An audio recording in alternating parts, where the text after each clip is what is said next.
Hello friends, आज हम करने जा रहे हैं साइंस कर रहे हैं हम 7th क्लास की, जो कि एनसीईआरटी सिलेबस है। जो फर्स्ट चैप्टर है हमारा पादपों में पोषण, फूड प्रोसेस इन प्लांट्स। भोजन के ऐसे घटक जो हमारे शरीर के लिए आवश्यक है, इन्हें हम क्या कहते हैं? पोषक। क्या चीज़ जरूरी है हमारे शरीर के लिए? घटक। अब देखिए सेकंड पॉइंट जो बनता है हमारा, पादप क्या है? पौधे जो है पादप जो है ऐसे जीव हैं जिसको किस चीज़ की, एक तो जल की, CO2 कार्बन डाइऑक्साइड की एवं खनिज की आवश्यक सहायता से वो क्या बनाते हैं? भोजन। अब पूछ लिया जाए कि पादप को भोजन के लिए क्या क्या चीज़ जरूरी है? जल, CO2 और खनिज। जल, CO2 और खनिज किसको भोजन बनाने के लिए जरूरी है? पादप को। ओके फ्रेंड्स, पोषक पदार्थ सजीवों की शारीरिक संरचना, वृद्धि और जो क्षतिग्रस्त भाग होते हैं, मतलब जो छूट मूट छोटी मोटी मरम्मत के लिए होते हैं, उसकी रख रखाव के लिए क्या बनाते हैं? समर्थ, योग्य बनाते हैं। क्या बनाते हैं? योग्य पोषक पदार्थ। अब पूछ लिया जाए पोषक पदार्थ किस किस चीज़ से जुड़ के भी समर्थ बनाते हैं? शारीरिक संरचना, वृद्धि और क्षतिग्रस्त भाग होते हैं जो उनके रख रखाव के लिए उनको योग्य बनाते हैं। पोषण की वह विधि जिसमें जीव अपना भोजन क्या है? स्वयं संश्लेषित, मतलब स्वयं ही बना लेते हो। ऐसे पोषण की जो विधि, हम अपना भोजन जिससे हम खुद बना लेते हैं, वो कौन सी विधि कहलाती है? स्वपोषण। और जो ये स्वपोषण की विधि को करते हैं पौधे, उनको क्या बोलते हैं? स्वपोषी पादप। जीव जंतु अधिकतर पादपों के द्वारा क्या है? संश्लेषित भोजन जो है ग्रहण करते हैं। कौन करते हैं ग्रहण? जीव जंतु, मतलब जो पेड़ पौधों द्वारा जो घास पौधे वगैरह खाते हैं वो ग्रहण कर लेते हैं, तो उन्हें क्या कहते हैं? विषम पोषी। मतलब वो दूसरी चीज़ों पर डिपेंड करते हैं। क्या करते हैं? डिपेंड। कौन करता है? जीव जंतु। पादप क्या होते हैं? वो स्वपोषी होते हैं। पत्तियां क्या होती हैं? वो पादप की खाद्य फैक्ट्रियां। अब पूछ लिया जाए पादप की खाद्य फैक्ट्रियां कौन है? ऑप्शन में पूछ दिया है पत्तियां, जड़, तना, कोई भी नहीं, तो क्या हो जाएगा? पत्तियां। सजीवों का शरीर सूक्ष्म इकाइयों से बना है। सजीवों का शरीर सूक्ष्म इकाइयों से बनता है, जिसे क्या कहते हैं हम? कोशिका। अब पूछ ले जाए कोशिका किसे कहते हैं? जिन जीवों का शरीर क्या सूक्ष्म इकाइयों से बना हो।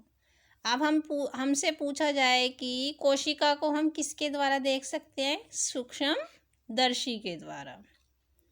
कोशिका क्या है? एक पतली बाह्य संरचना द्वारा क्या होती है? वो घिरी होती है। पूछ लिया जाए कोशिका किसके द्वारा घिरी हुई होती है? पतली बाह्य संरचना के द्वारा।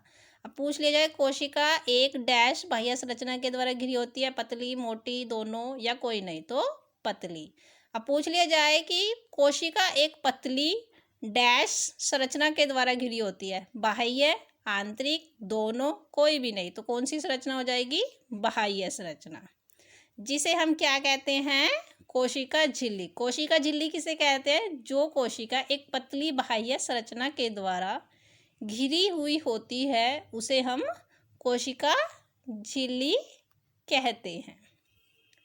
ओके फ्रेंड्स, कोशिका जो एक पतली बाह्य संरचना के द्वारा घिरी हुई होती है, उसे क्या कहते हैं हम? कोशिका झिल्ली।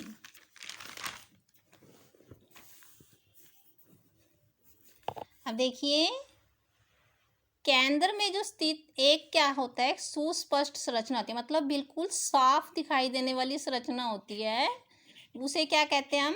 केंद्रक। सेंटर में एक जो क्या बोल दिया है? केंद्र में एक सुस्पष्ट, मतलब अब पूछ लिया जाए केंद्र में एक स्थित एक खालिस्तान संरचना होती है, उसे केंद्रक कहते हैं। कैसी हो जाएगी वो? सुस्पष्ट। केंद्रक चारों ओर से किससे? जेली के समान एक पदार्थ होता है, उससे घिरा हुआ होता है, जिसे क्या कहते हैं हम? कोशिका द्रव्य। अब पूछ लिया जाए केंद्रक चारों ओर से किस तरह के सामान से घिरा हुआ होता है? तो जेली के समान एक पदार्थ से। पोषकों को पत्तियों तक पहुंचाने के लिए वाहिकाएं क्या करती है? एक सतत मार्ग बनाती है। अब पूछ लिया जाए पोषकों को पत्तियों तक पहुंचाने के लिए कौन एक सतत मार्ग बनाती है? वाहिकाएं। पत्तियों में कैसा वर्णक होता है? एक हरा वर्णक, जिसे क्या कहते हैं हम? क्लोरोफिल। क्लोरोफिल। अब पूछ लिया जाए कि क्लोरोफिल कैसे बनता है? क्लोरोफिल सूर्य के प्रकाश की ऊर्जा का संग्रहण करने में पत्ती की सहायता से बनता है। अब इस ऊर्जा का उपयोग कहाँ किया जाता है? एक तो जल में और एक कार्बन डाइऑक्साइड CO2 से खाद्य संश्लेषण में होता है। मतलब वो खाद्य प्रोसेसिंग करते हैं, क्योंकि खाद्य संश्लेषण सूर्य के प्रकाश की उपस्थिति में होता है। अब जो खाद्य संश्लेषण सूर्य की प्रकाश की उपस्थिति में होता है उसे क्या कहा जाता है? प्रकाश संश्लेषण, लाइट फोटोसिंथेसिस। ओके। अब देखिए क्लोरोफिल, सूर्य का प्रकाश, CO2 एवं जल किसके लिए आवश्यक होते हैं? प्रकाश संश्लेषण। अब पूछा जाए प्रकाश संश्लेषण के लिए क्या क्या आवश्यक है? क्लोरोफिल, सूर्य का प्रकाश, CO2 एवं जल। Okay friends. अब देखिए सभी जीवों के लिए सूर्य क्या है? ऊर्जा का एक चरम स्रोत है। अब पूछ ले जाए सभी जीवों के लिए ऊर्जा का स्रोत कौन है? सूर्य। सूर्य किस चीज का स्रोत है? ऊर्जा का। कार्बोहाइड्रेट पत्तियों में क्या होता है? वो स्टार्च के रूप में संचित हो जाता है। अब पूछ लिया जाए पत्तियों में स्टार्च के रूप में संचित क्या होता है? कार्बोहाइड्रेट्स। कार्बोहाइड्रेट्स पत्तियों में किस रूप में संचित होता है? स्टार्च रूप में। और कहाँ संचित होता है? पत्तियों में। अब देखिए एक ही पॉइंट में कई कई क्वेश्चन बन रहे हैं, तो आप प्लीज़ ध्यान से करें फ्रेंड्स। स्टार्च क्या होता है? एक कार्बोहाइड्रेट्स, जो हमने पहले भी पढ़ लिया है।